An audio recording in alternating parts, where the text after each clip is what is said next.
Next time may tanong ako.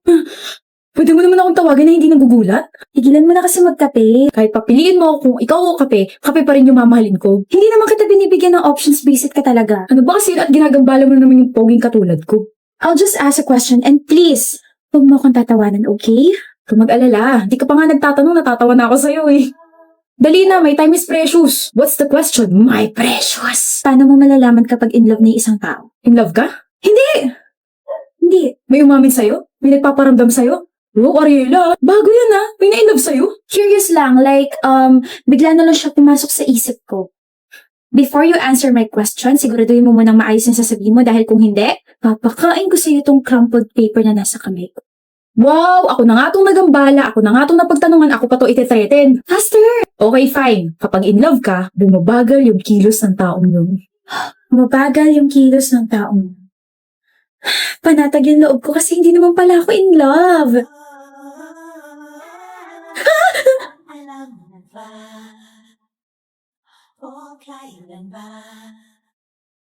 Shucks! Nag-slow mo siya? Nag-slow mo si Vixen? In love ako kay Vixen. I'm probably dreaming. Like, hindi to totoo. There's no such thing as slow-mo in real life. Kinakausap mo na naman sarili mo. Bakit parang gulat na gulat ka dyan? You're not in slow-mo anymore. Finally! Nagsasabi mo. Nothing. Nothing. Na pala, I forgot to tell you sa in love na yan. What? Pag slow-mo, in love ka sa taong yun. Kapag fast forward, ibig sabihin? Gusto mo siyang pakasalan. Fast forward. Fast forward.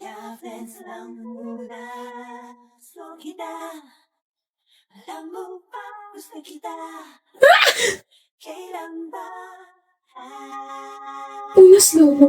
Tapos yung naka-fast forward na si Vixen. This is insane! I refuse to believe that this is happening. Vixen! Bakit?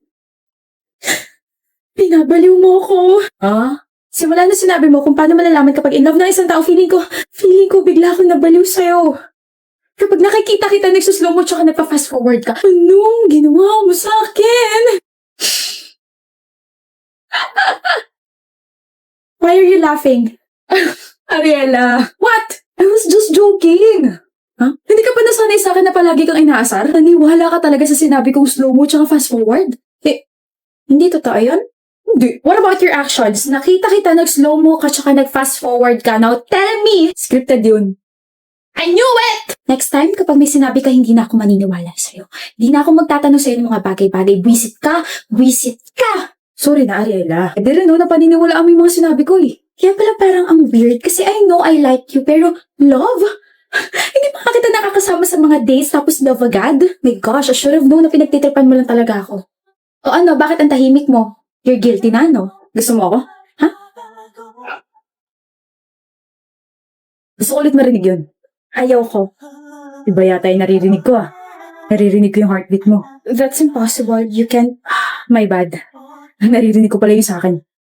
Tawag ka na ng girlfriend mo. Tawag mo ako? I mean, tawag ka na ng girl. Wala akong girlfriend, Ariela. Wala rin ako nililigawan at wala akong ibang gusto. Hindi ko naman tinatanong. I'm just informing you. Alis ka na. Di tayo. Pwede? At bakit? Hindi pa nawawala inis ko sa'yo ah. So kapag nawala na, pwede na? Ganyan ka lang naman kasi umamin ako bigla eh. Hindi naman ako magpapapansin sa'yo kung hindi kita gusto. Okay. Okay? Let's have a date. One date lang. Okay. One date and I'll make sure madadagdagan pa yun. See you, Ariela. Never! Hi, babe. Stop right there. 187th date with Vixen. Naalala ko tuloy dati, sabi mo isang date lang. Never ka pa dyan dati ah. Kasi naman, I felt so hard after our third date, kaya sabi ko hindi na kita pakakawalan kasi you made me realize anong feeling ang ma-in-love sa taong gusto mo. And anong na-feel mo nun? Safe, genuine, and completeness. Until now, yun pa rin yung pinaparamdam mo sa akin ah. Kahit nauto kita sa slow-mo at fast-forward, I love you, Ariela. Kahit nakakabwisit ka, Vixen, mahal din kita. Nakapasok ka. Tama ka, Alexis. Nandito ako.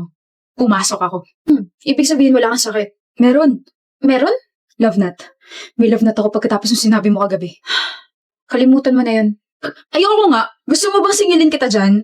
Ano gusto mo? Ibibigay ko kahit na ano. Talaga? Kahit na ano? Uh, wala kang shades. I mean, wala akong shades. Hindi ko matatakpan yung mga mata mo. OA ka. Tama ka. OA ako. Over-addicted sa'yo. Nagsasabi mo dyan? Wala. Sabi ko, sana marami tayong mabenta ngayong araw. Kayo haharap sa mga students, tapos ako nandito lang para bigyan ka ng energy. Kulitin ka. Okay? Sige. Good luck. Uuwi ka na ba, Alexis? Oo. Umuulan. May payong ako. Ako rin. Ito. Pre! Oh, napakaswerte mo ngayong araw. Makakatanggap ka ng libreng payong na napanalunan ko sa giveaway. Oh, may basbas yan ng governor natin. Congrats! Sige na, umalis ka na. Oh. Shucks, Alexis. Pwede ba makasabay sa'yo? Wala akong payong eh. Meron kang payong pero binigay mo sa iba para lang makasabay ako. Maparaan ka ba, Talir? Halata ba? Halata. Pero ang tanong, same ba tayo? Ng ano? Ng payong? O hindi yung pinamigay ko, black. Yung payong mo, pink. Sa ugali mong yan, hindi ko akalaing slow ka. Ha? Tara na nga. So, wait lang. Hahatid kita tapos hahatid ako ng payong mo? Akin na lang kaya yung payong mo para lagi kitang kasama. Gusto mo bang masarmanan ako ng nanay ko? Dadaan muna tayo sa inyo. Meet the parents yun. Meet may kamao. Gusto mo? Tara na. 8 p.m. na? Ganun katagal yung meeting namin. Haray. Siguro ako. Nalipasan yata ako ng gutom. Talir? Tapos na? Yung meeting nyo. Paano mo nalaman? In-excuse ka, diba? After kasi nung class natin, dumiretso ko dito, tapos, hinintay mo ba ako? Teka, bakit nakahawak ka sa tiyan mo? Masakit ba yung sikmura mo? Hindi ka pa ba kumakain, Alexis? Di ba may ulcer ka? Paano mo nalaman may ulcer ako? Importante pa ba yun? Paano mo nalaman may allergy ako sa seafood? Paano mo nalaman may ulcer ako? Paano mo nalaman sakitin ako na kahit maambunan lang ako, isisipunin tsaka sisinatin ako? Paano mo nalaman itong mga to? Ganun naman talaga, di ba? Kahit maliit na bagay pa yan, kailangan mag-pay attention sa taong gusto mo. Hindi ka makatingin sa akin. Sinong hindi mahihiya tinitignan mo ko? Tinitignan ako ng taong gusto ko. Hirap kaya umamin. Nahihiya ako tapos parang gumagana yung tiyan ko pati yung puso ko. Nakakainis. Bakit ako? Kaya kitang tignan kahit gusto kita. Ikaw yan eh. Ano? Gulat ka, no? All this time, akala ko one-sided lang tong feelings ko. Kaya nga tinanong kita kung same ba tayo. Ang ibig ko sabihin nun, halatang pinupormahan mo ko pero ang tanong, same ba tayo na nararamdaman? Kaya kahit umamin ka pinupormahan mo ko, inisip ko na, alam mo yun, baka nadala ka lang dun sa sinabi ko nung una nating sabay pa uwi. Tapos syempre ako naman nagulat kasi kinabukasan you became this clingy Talir. Na-excite kasi ako. Na baka may pag-asa ko ipupush ko na tong chance na to. Binigyan mo pa naman ako ng ganun linya, na ba? Kikiligin talaga ako tapos malalaman ko na gusto mo rin pala ako. Naalala mo yung sinabi ko na favorite blockmate ko? Oh. Ikaw yun.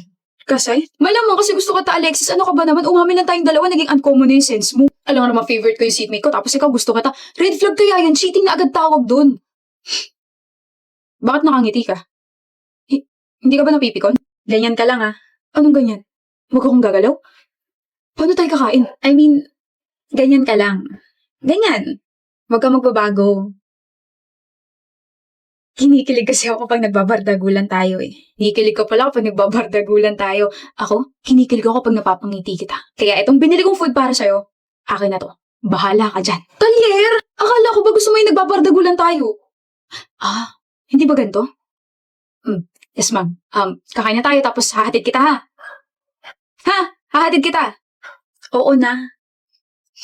Sakit na ng ulo ko. Overtime 3 na?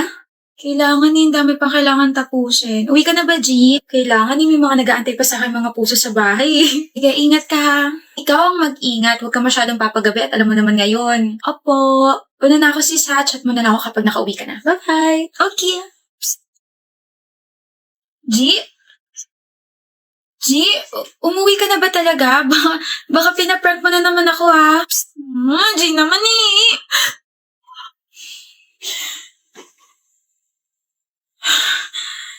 Bangungot. Anong oras na ba?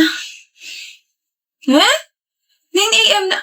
Ganun ako katagal nakatulog? My gosh, G, dito na ako nakatulog, nakakaloka. Ba't ka umiiyak? Kara, I feel so guilty. Mukha ba ako si Kara? G, wala kang kasalanan. Ako yung huling nakausap ni Trina. Ako yung huling lumabas dyan sa pinto na yan. Hindi ko alam na yun na pala yung huli naming interaction sa isa't isa. G, ano ba? Wala kang kasalanan, okay? She fell asleep, had a cardiac arrest, and died. Don't blame yourself. Patay na ako? Sinasabi mo lang yan kasi hindi ko yung nakasama niya kagabi. I was there. What? Nakita kita kagabi. You left and then you came back. Alam mo pagod si Trina, you also know about your hallucinations. At alam mo makakatulog siya sa sobrang stress. You waited for that moment. Tapos lumapit ka sa kanya and then you choked her. Hindi yan totoo. Cardiac arrest ang sinabi nila because your father saved your ass. Hindi na pina-autopsy yung katawan ni Trina dahil binayaran ng tatay mo yung pamilya niya, di ba? Hindi. Don't be too tense, G. You don't have to worry about my mouth. I won't say anything. I also hate that woman. You did a great job. Ngayong wala na siya, aangat na yung pwesto natin. Wala na yung sip-sip na Trina. Wala na yung bida-bidang Trina. Hindi ko siya pinatay, Kara. Hindi naman eh. Hindi naman kasi talaga. Hindi nga. I know. But you have to convince yourself that you killed her. You have to take my place, G. Yes, I killed Trina because she was annoying as hell. Pero G, kailangan mong akuin yung ginawa kong kasalanan. Wala ka naman choice, di ba? Besides, your father is already working for my family. So kahit ano sabihin ko, susundin niya. Mas mataas ang status ng pamilya ko kaysa sa inyong mga hampas lupa. I am that powerful. I love being rich. You're a psychopath. Alam mo ba kung bakit ikaw yung napili ko? Because I need a pet. Well, I tried to pet Trina, but she refused. So tingnan mo yung nangyari sa kanya. She died. No, umiiyak si G. Huwag ka muna umiyak. Hindi ka pa naman makukulong eh. Tsaka nakapag-boring na ulit yung life ko. So ngayon na-excite ako paglaruan yung buhay niyo eh. Be a good girl, G, okay? So you and your family can still live for like what? 5 years? G, wag! Wala na ako paalam kung makukulong ako pero uunahan na kitang patayin, Kara. Hayop ka. Hayop ka! Gising ka na, G. Tatawag lang ako ng doktor. Ate, nanaginip ako. I had a bad dream.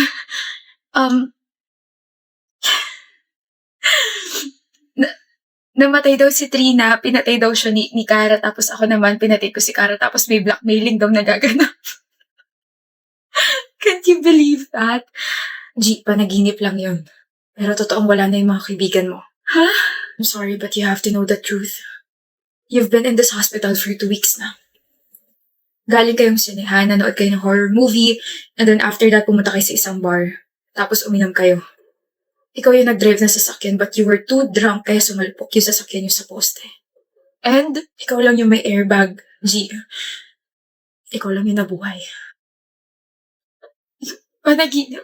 Tama na yung panaginip na yan, G. You have to face the reality. And you have to face your consequences because their families, kinasusuklaman ka nila.